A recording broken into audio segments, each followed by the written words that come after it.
संभाजीनगरात भरधाव कारनं 6 जणांना उडवलं, 2 ठार. काळा गणपती मंदिरापुढील भयंकर घटना, अपघाताचा थरार सीसीटीव्हीत चित्रित.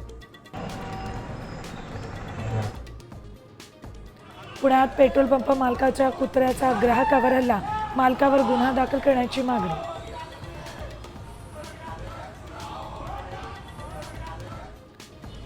कोल्हापुरातील 6 धरणांमधून 12,000 क्युसेकनं विसर्ग, राधानगरी धरण 70%वर, पावसाचा जोर वाढणार.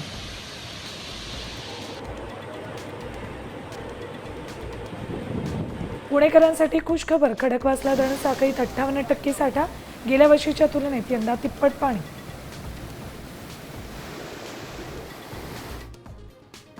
गंगापूर धरणातून 3,716 क्युसेक वेगानं विसर्ग सुरू, 15व्या दिवशी गोदावरीची पूरपरिस्थिती कायम. पालघरमध्ये विद्यार्थ्यांचा जीवघेणा प्रवास सुरूच, पूल नसल्यामुळे रबर बोटीतून नदी ओलांडण्याची वेळ. सिंधुदुर्ग कोल्हापुरात आज रेड अलर्ट, मुसळधार पाऊस कोसळणार. रायगड रत्नागिरीला ऑरेंज तर मुंबई ठाण्याला येलो अलर्ट जारी.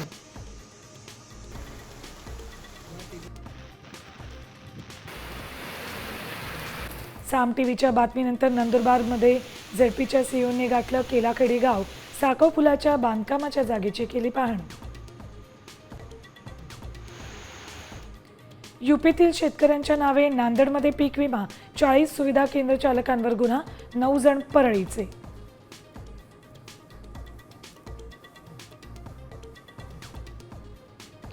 आणि विठुरायाच्या दर्शनासाठी 5 किलोमीटरपर्यंत पदस्पर्श दर्शन रांग, वारकऱ्यांना दर्शनासाठी लागतोय 15 तासांचा वेळ.